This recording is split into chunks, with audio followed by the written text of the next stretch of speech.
Hi everyone and welcome back to my channel. Well, today I want to show you my project for February of this year.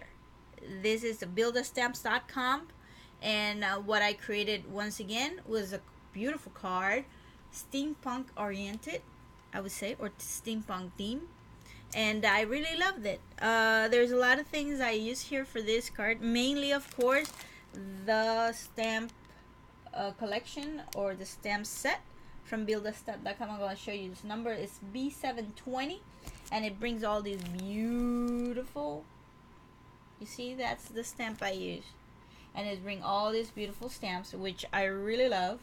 So I've created my project with, of course, metal embellishment, gears, flowers, you name it.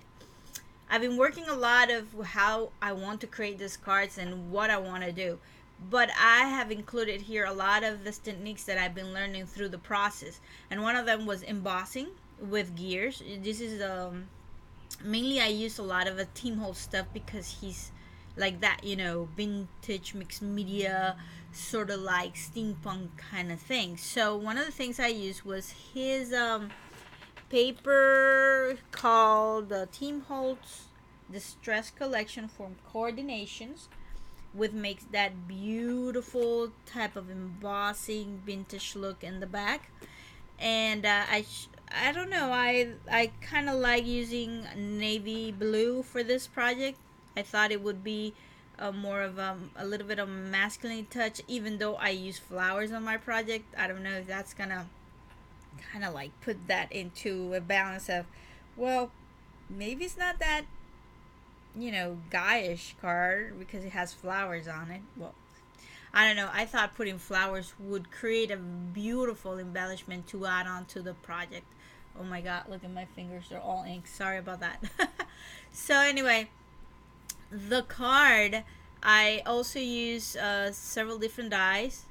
The center is, I have laying around a lot of these pieces, and that center is, you see how it's all like kind of like cut in a different way, which is not a perfect circle.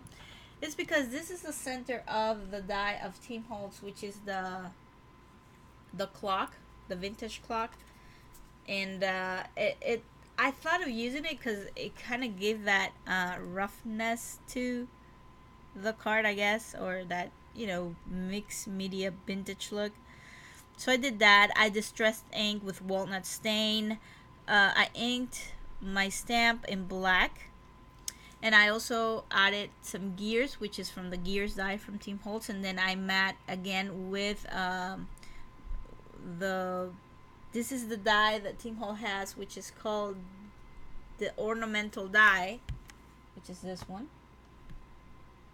So I use the ornamental die as a matting process, and then I also include my gears, and then I use some of the embellishments, which are, you know, metal embellishments. I thought it would be really neat to add that. I did that in my past project for buildastamps.com, and the outcome came out beautifully. So that's the same way I wanted to do this one, because my other card bring a lot of attention. So I like the fact that people are looking at these cards, and, you know, obviously bringing up buildastamp.com name, it gives a lot of nice outcome for my project. So I really love it. I add a sentiment called be unique. I thought putting that will be, you know, interesting, because the card itself is blank in the inside. I didn't want to embellish or put anything in it. The label I used for this stamp was mini labels from Team Holtz. So I stamped be unique, and I added some fox pearls to create that little, you know, brat look. I didn't want to use metal brats, but I used the fox pearls. I thought it would be nice to use those. And of course my flowers. I couldn't just keep the flowers. I would have put some other things in there, but I don't know, I'm so in love with my flowers that I just want to include them, and I distressed them, by the way, to make that vintage, you know, look. So overall, I'm very, very content with the outcome. And if you like my project, please give a thumbs up, share it. You know, it helps the channel, it helps Vilda Stamps, it helps you, it helps everyone. So it's been fun to create this project. I hope to see you soon. So please rate, comment, and subscribe. And thanks for watching. Goodbye.